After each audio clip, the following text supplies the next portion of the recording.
what it does. The supporting cells can go by neuroglia, glial cells, or glia cells. So it's all the same thing. All of those words are referring to the same type of cell. These supporting cells have different purposes to help the information transfer quicker, to protect the neuron. The neuron is the one that is doing the actual work.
Sarah, have you ever got your wisdom teeth out before? Yep. I was about 19 or so. I got mine taken out last year. Mom closed me. I don't know if I have. Was it awful? It wasn't that bad. It didn't hurt so much as my face swelled up, so then I put it over my mouth. I don't think I have any. Okay. I really hope my face didn't swell up a lot. It was only for a couple days. Like one side of mine did. My nose is already swollen. And mine never really Wait, got are yours like already broken or are they like, These two are so are they cutting them out or? I was shocked at how soon if they're cutting them out, Yeah, it's gonna hurt you. Okay, so neuroglia cells, there are 4 kinds that are in the central nervous system and 2 that are in the peripheral. This slide is in Google Classroom for you because you do need to know the different kinds. The 4 that are in the central nervous system are the epididymal cells, the oligodendrocytes, astrocytes, and microglial cells. The peripheral nervous system has the satellite and the Schwann cells. Now, one of the things you'll notice is that some of these perform the same function. They're just different depending on which nervous system they are found in. So the neuroglial cells that are found in the central nervous system are the astrocytes, microglial, epididymal, and the oligodendrocytes. The astrocytes are called astro because they're star-shaped. And these kind of help brace and anchor and hold things in place. So they make it so that the neurons and the blood and the capillaries, all of that is kept where it's supposed to be, and it kind of holds everything where it's supposed to be. The microglial cells are spider-like, and they are phagocytes. Do you guys remember what phagocyte means? Eating, cell eating. So phago means to eat or engulf, and cyte means cell. So these are cells that are eating in order to dispose of debris and other things that aren't supposed to be there. Epididymal cells assist with the circulation of the cerebral spinal fluid. So if you're in the central nervous system, you've got cerebral spinal fluid. So those cells have little cilia on them, and the cilia move around to help that fluid move around. And then the oligodendrocytes produced a myelin sheath. Now the myelin sheath is, think of like when you've got an electrical wire. The electrical wire isn't exposed, it's covered by a plastic, it's insulated. That's what the oligodendrocytes do, is they produce an insulation that surrounds the actual neuron, and that is going to help the signal travel faster and help protect the neuron itself. So it's more of a protective coating, and that's what the myelin sheath are. The oligodendrocytes produce that, and it's a protective coating that insulates, helps keep it safe, and make sure that the signal travels faster.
No,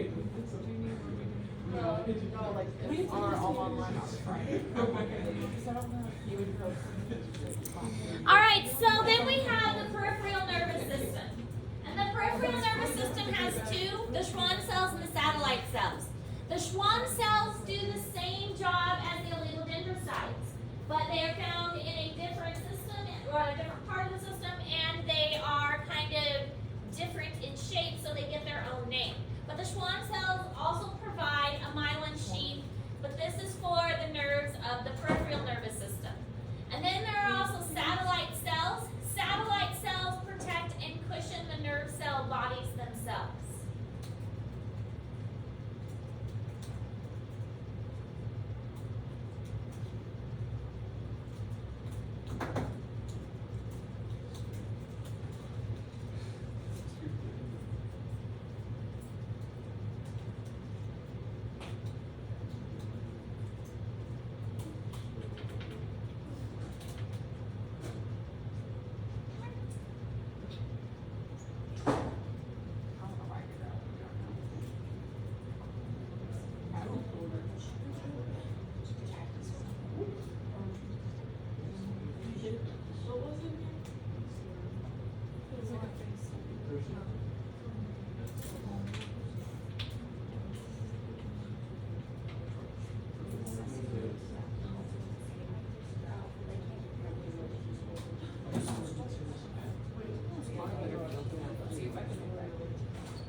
Well, that and like if the thing goes off, it goes off anyway on the computer.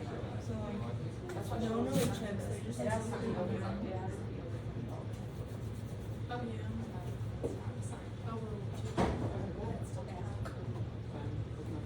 did it go well? How's your day going?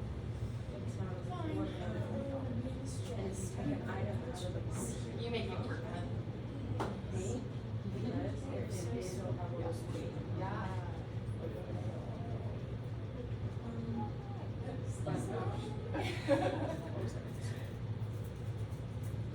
I always say Were you guys supposed to no. Okay, so going back to this slide again, we can see the different kinds of cells. The epithelial cells have these little projections, and those are going to help move that cerebral spinal fluid. Then we've got the astrocytes, which are very star-shaped, and that really kind of holds and anchors things in place.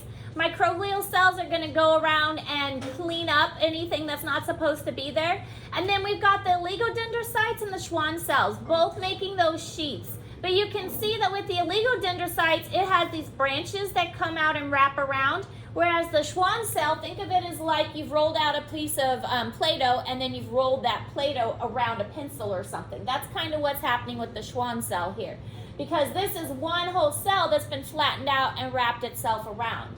So you can see there's a little bit of difference between the oligodendrocyte and the Schwann cell.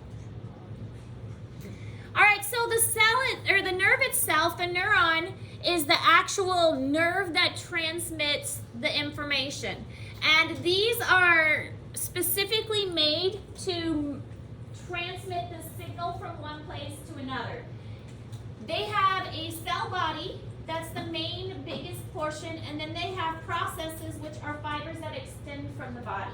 Processes are called axons and dendrites, and we'll talk about those more in just a moment.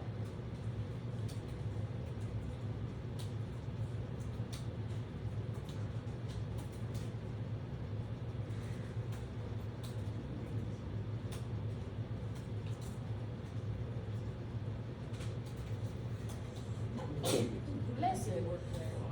Bless it. Let's see. I'm in a good mood today. I'm surprised you didn't get tired. Because it's Wednesday, Friday. Oh yeah, that's definitely a part of it, because I don't have to work Thursday or Friday, and I already have fun plans. I have a lot of things in mind that I want to do, but I don't know. But I work in Grove and WG's both on Saturday. 7 to 1 and then 6 to 10. They will eventually, that's not my Saturdays, The it's same thing on happened. but I'm fine with that. He worked there. He worked in the back. I'm so excited to make Back when we were shipping planes. Thursday morning, we have practice, before practice, some of the soccer girls in here, and then there's this. Yeah. Then we have She said, I don't know her. She said, I was just in her homework somewhere and steals her. I said, yeah. She said, he goes to Walmart. It's freaking over my face. It's freaking over. Okay, this is in Google Classroom. Go back over just for like 5 seconds. And this kind of labeling will be on your next test. There will still be labeling on the test, there's just not going to be models like we've had before. So you need to make sure you're still paying attention to the parts, and there still will be nerves that'll be on the test, but not as many as like the muscles we had.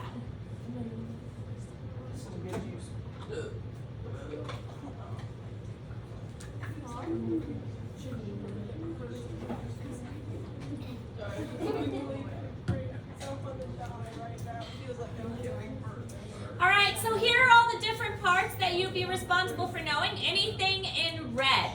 So we've got our nerve cell body, and then we've got the long projection that comes off, which is the axon. The dendrites are the little ones here that are coming off of the cell body. The axon takes the information and passes it on. So basically, the information comes through the dendrites to the nerve cell body, down through the axon. Then it's going to have another neuron over here with more dendrites. So the axon passes the information to the dendrites, the nerve cell body, there'll be another axon, and so on. So it's kind of like a relay system where the information gets passed one to the other. They've got the, in this case, we've got the Schwann cells that are wrapped around here. And in between the Schwann cells are these little gaps, and these are called nodes of Ranvier in between. The Schwann cells themselves are made up of the myelin sheath. The axon hillock is this kind of triangular point here. It's where the nerve cell body leads into the axon itself. There are typically a lot of mitochondria present because it does take a lot of energy in order for the signal to be transferred. The axon terminals is where it's going to touch. If it's not touching another nerve, then it will touch like a muscle or something like that it passes the signal to. Neural fibers allow it to have a little bit more shape and structure, so that's more kind of part of the cytoskeleton.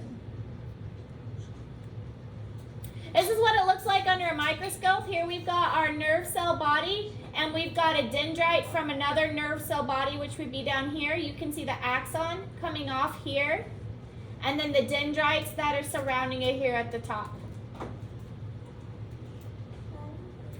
All right, so the way that this works is the neuron is going to receive the information from the dendrites. The dendrites pick up the information and transmit it to the nerve cell body. From the nerve cell body, it's going to pass it down the axon, and it usually only has one axon and many dendrites. Now sometimes it might have two, but that's very rare. Most of the time it's one long axon and many, many different kinds. Can have up to hundreds of dendrites.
I know, us, you should be back. She was like, my that's why I guess Where y'all going? You're just going to LSU. Oh. Yeah. But I didn't. It doesn't happen. We just sing two songs by ourselves. I miss the like thespian hall play days that we would have. Like where some group of people would like go on play. All right, so where the axon terminal touches something else, cells, we have something called a synapse. The synapse is the whole area. So this whole thing is called a synapse. But there is also something called a synaptic cleft, and that is the gap in between. So here's an axon terminal. It's coming into contact with maybe a dendrite or maybe something else like a muscle. It's going to have a synapse, which is the whole structure, but a synaptic cleft is the little gap in between. It's interesting that even though these nerves are passing signals, they're not physically touching one another. There's always a little bit of a gap between one neuron and the next. And this is because the way the signal gets transferred is our body can pass signals in different ways. It can do electrical signals, but it can also do chemical signals. So most of the time, the neurons are passing electrical signals until it gets to these synaptic clefts. And then it actually changes into a chemical signal. So a lot of these little pockets that you see here are vesicles that are releasing chemical signals that bind to receptors on the other neuron and passes the signal from one to the other. So it's really amazing that this process happens as quickly as it does because it's constantly changing between an electrical and a chemical signal.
Wait, already done? We're almost done. Okay.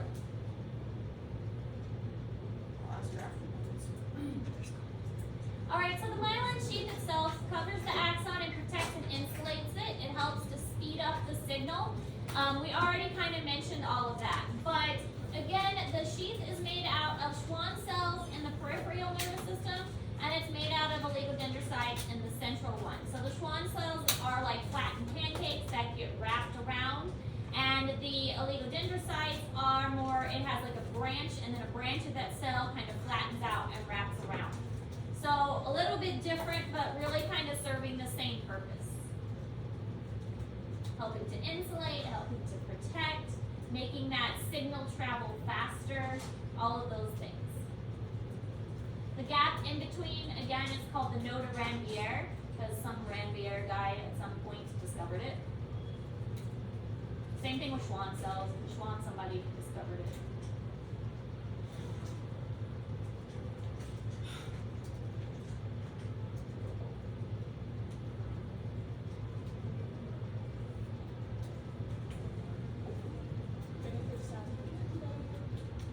I wish they played stuff like that during other stuff. Like they can play actually really cool songs, but when it comes to games and stuff, I feel like the latest band I've ever heard was No, like it's Boy band. Rose. Hey, some of them are pretty good. They were a trumpet guy to start with.